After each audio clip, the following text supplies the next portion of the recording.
घोषणा करतोय। आज मंगळवार दिनांक 23 जून 2026 रोजी मान्य केलेल्या महाराष्ट्र विधान परिषद नियम 93 अन्वये सूचना सभागृहाच्या पटलावर ठेवल्याची मी घोषित करीत आहे।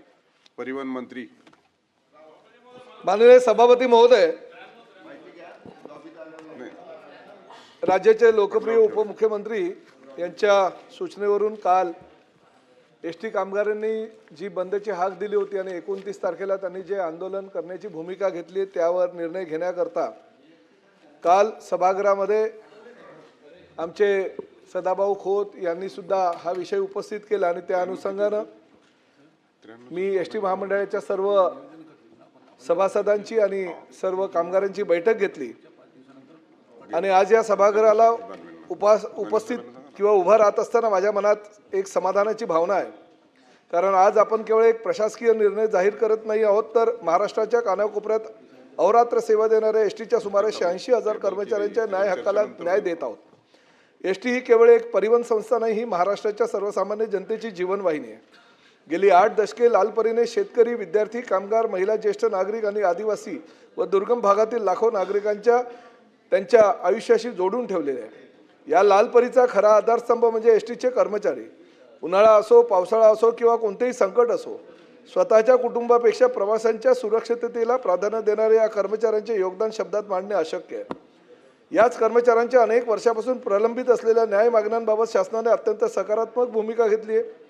मुख्यमंत्री माननीय देवेंद्रजी फडणवीस, उपमुख्यमंत्री माननीय एकनाथजी शिंदे आणि उपमुख्यमंत्री आदरणीय सुनेत्राताई पवार यांच्या नेतृत्वाखालील महायुती सरकारने एसटी कर्मचाऱ्यांच्या भावना समजून घेत हा ऐतिहासिक निर्णय घेतलाय।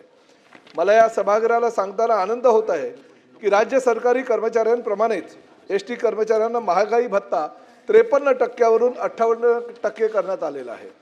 घरभाडे भत्ता 8, 16, 24% वरून 10, 20 व 30% आणि वार्षिक वेतनवाढीचा दर 2% वरून 3% करण्यात आलेला सभापती महोदय। या निर्णयामुळे एसटी महामंडळावर सुमारे दरमहा 45 कोटी रुपयाचा आर्थिक अतिरिक्त भार पडणार असला तरी कर्मचाऱ्यांच्या न्याय हक्कापुढे हा खर्च गौण आहे। कारण कर्मचाऱ्यांचे मनोबल उंचावल्याशिवाय एसटी अधिक सक्षम होऊ शकत नाही। याचबरोबर कर्मचाऱ्यांच्या महागाई भत्ता, घरभाडे भत्ता आणि वार्षिक वेतनवाढीच्या थकबाकीसह वैधानिक देणी मिळून सुमारे 5,649 कोटी रुपये अदा करण्यासाठी शासन भविष्यामध्ये प्रयत्नशील आहे आणि त्याचबरोबर अनेक वर्षाची ही प्रलंबित मागणी पूर्ण करण्याकरता आम्ही कटिबद्ध आहोत।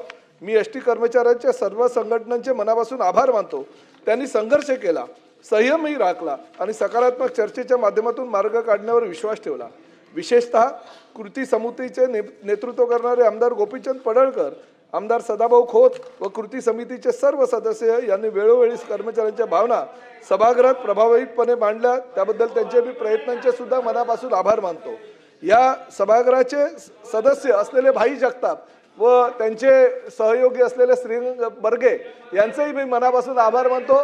सचिन भाऊ आपलं तर जास्त आभार मानतो, कारण ज्यावेळेस बेस्टचा संप आम्ही मिटवला, एकनाथ शिंदे साहेबांच्या माध्यमातून आम्ही ती बैठक घेतली, त्या बैठकीचे नेतृत्व सचिन भाऊ आहिर आपण करत होता, त्याचा मला अभिमान आहे। आणि त्यामुळे आपल्या ह्या सभागृहातील सर्व सदस्य बेस्ट कामगार असू द्या किंवा एसटी कामगार असू द्या, सर्वांसाठी गेली अनेक वर्षे आपण झगडत आहे आणि त्यामुळे महायुती सरकारच्या माध्यमातून ह्या सगळ्या निर्णयाची अंमलबजावणी होते।